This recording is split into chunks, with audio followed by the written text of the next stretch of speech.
Hello दोस्तों, मैं आपका दोस्त सुमित आप सबके लिए लेकर आ चुका हूँ NCERT solution of class 10 exercise number 12.1 question number 9। आइए करते हैं क्वेश्चन की रीडिंग। इसमें बोला है a wooden article was made by scooping out hemisphere from each end of solid cylinder as shown in figure. If the height of the cylinder is 10 centimetre, base of its radius is 3.5 centimetre, find the total surface area of the article. जैसे कि सारे question थे वैसा ही question ये भी है, इसमें भी कोई खास बात नहीं है। आपको एक सिलेंडर गिवन है, उसके दोनों ही एंड से टू हेमिस्फेयर को स्कूप आउट कर दिया, यानी बाहर निकाल दिया है। बाहर निकाल देंगे तो इनके कर्व्ड सरफेस वहां बन जाएंगे, बेस हट जाएगा और आपसे कह रहे हैं वो कि आप टोटल सरफेस एरिया बताओ। जब भी वो बोलते हैं एरिया बताओ तो मैं इसका मीनिंग समझता हूँ कि मुझे पेंट करना है, और अगर मुझे पेंट करना है तो वो कौन कौन सी जगह होंगी जहां पर मैं पेंट कर सकता हूँ वो मुझे आइडेंटिफाई करनी होती, पता करनी होती। तो देखो मैं कहाँ कहाँ पेंट कर सकता हूँ, मैं आपके लिए एक छोटा सा डायग्राम फॉर्म करता हूँ, उसके बाद मैं आपको बताता हूँ कि आप कहाँ कहाँ पेंट कर सकते हो। देखो आपने इसमें हेमिस्फेरिकल डिप्रेशंस क्या करे थे, स्कूप आउट करे थे, हटा दिए थे, तो ये कुछ इस तरीके से आपको दिखाई देगा।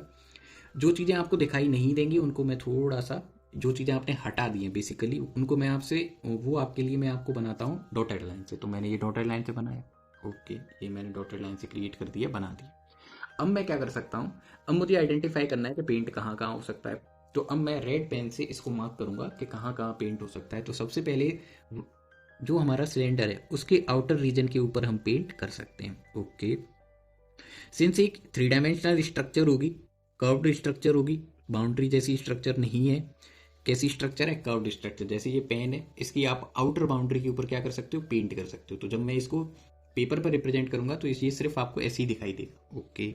इसके अलावा ये जो हेमिस्फेरिकल डिप्रेशंस या जो कैविटी आपने बनाई, स्कूप आउट करी, इसके भी आप आउटर रीजन के ऊपर क्या कर सकते हो, पेंट कर सकते हो। ऐसे नीचे भी पेंट हो सकता है आउटर रीजन के ऊपर, ओके। कहाँ पेंट नहीं हो सकता, इस बेस के ऊपर पेंट नहीं हो सकता। जब आप इस बेस के ऊपर पेंट नहीं कर सकते, जैसे मैंने अभी शेड किया है, अगर आप इस बेस के ऊपर पेंट नहीं कर सकते तो क्या आप इसे अपने आंसर में कंसीडर करोगे? तो आपका आंसर होना चाहिए डेफिनेटली नॉट, नहीं करेंगे।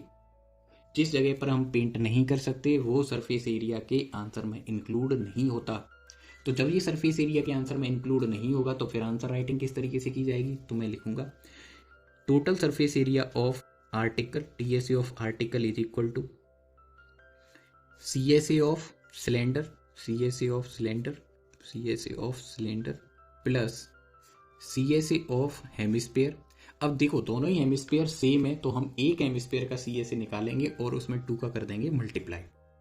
इसके बाद हम फॉर्मूले राइट करेंगे। सीएसए ऑफ सिलेंडर होता है 2πr/h और हेमिस्फेयर का जो सीएसए होता है वो होता है 2πr²। इसमें 2 का हो गया है मल्टीप्लाई, ओके। इसके बाद मैं इसमें से 2πr ले लूंगा कॉमन। जब मैं कॉमन लूंगा तो एक्सप्रेशन बचेगा h प्लस 4r। अब बताओ 4r लिखना सही रहेगा या 2r? तो आप बोलेंगे सुमित आप ऐसा करो 2r लिखो, क्योंकि आपने 2πr तो कॉमन ही ले लिया था, तो ये वाला 2 तो बाहर चला गया, तो अंदर क्या बचेगा, सिर्फ लास्ट वाला 2। तो आप यहाँ लिखना 2r, ओके। इसके बाद आप क्या कर सकते हैं कि इसके बाद आप अपनी हेल्प करने के लिए h और r की वैल्यू रिप्लेस करोगे, h की वैल्यू रिप्लेस करोगे और r की। तो साफ साफ क्वेश्चन में बोला था height of the cylinder is 10, okay. Height of the cylinder is 10 और रेडियस इज 3.5। रेडियस के प्लेस पर आपको 3.5 मार्क करना है। तो 2 इंटू 22/7 मल्टीप्लाई 3.5, ओके। और h के प्लेस पर आप क्या मार्क करेंगे, 10। आपको h की वैल्यू क्या दे रखी थी, 10 सेंटीमीटर दे रखी थी। इसके बाद थोड़ी सी और आप वैल्यू पुट करो, 2 मल्टीप्लाई 3.5। थोड़ा सा कैलकुलेशन सॉल्व करो। कैलकुलेशन किस तरीके से होगी, 3.5 का 2 से मल्टीप्लाई करेंगे 7 आएगा, 7 को आप 10 में ऐड कर दो। तो जब आप 10 और 7 को ऐड करेंगे तो बताओ बताओ आपका क्या आंसर आएगा, बोलो, कमेंट भी कर सकते हो। 17, क्या आंसर आएगा, 17 आ जाएगा, ओके। अब क्या करें, अब आप इस 7 की टेबल से 3.5 को कट करो 0.5 टाइम, कितनी टाइम, 0.5 टाइम, ओके। और 0.5 को 2 से मल्टीप्लाई कर दो, तो 0.5 का मतलब हाफ, और हाफ का डबल करेंगे तो क्या हो जाएगा 1। तो इन दोनों के मल्टीप्लाई से आ गया 1 इंटू 22 इंटू 17। अब 1 के मल्टीप्लाई से तो नंबर चेंज होंगे नहीं, अब आपको बेसिकली 17 और 22 का क्या करना होगा, मल्टीप्लाई करना होगा। बताइए आपका आंसर क्या आ रहा है, 17 2 जा 34, कैरी कितनी आ जाएगी 3, 17 2 जा 34, 34 और 3 आप ऐड करेंगे आंसर कितना आ जाएगा 37। टोटल आंसर क्या आ गया 374। अब आपको आंसर जैसे यूनिट मार्क करना है, मीटर स्क्वायर लिखें या सेंटीमीटर स्क्वायर लिखें, तो एक बार फिर से हम क्वेश्चन देख लेते हैं।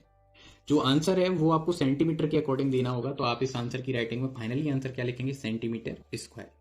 इस तरीके से आपका ये क्वेश्चन, आपकी ये प्रॉब्लम, बेहतरीन क्वेश्चन सॉल्व हो जाता है। आई होप आपको ये एक्सप्लेनेशन अच्छे से समझ में आई होगी। अगर आपको ये वीडियोज अच्छे से समझ में आते हैं, इनसे आपको मैथ पढ़ने में आसानी हो रही है, तो आप इन्हें अपने दोस्तों के साथ, अपने छोटे भाई बहनों के साथ जो आपकी सेम क्लास में पढ़ते हैं उनके साथ इसको क्या कर सकते हैं, शेयर कर सकते हैं, चैनल को सपोर्ट कर सकते हैं, सब्सक्राइब करवा सकते हैं। Thank you so much.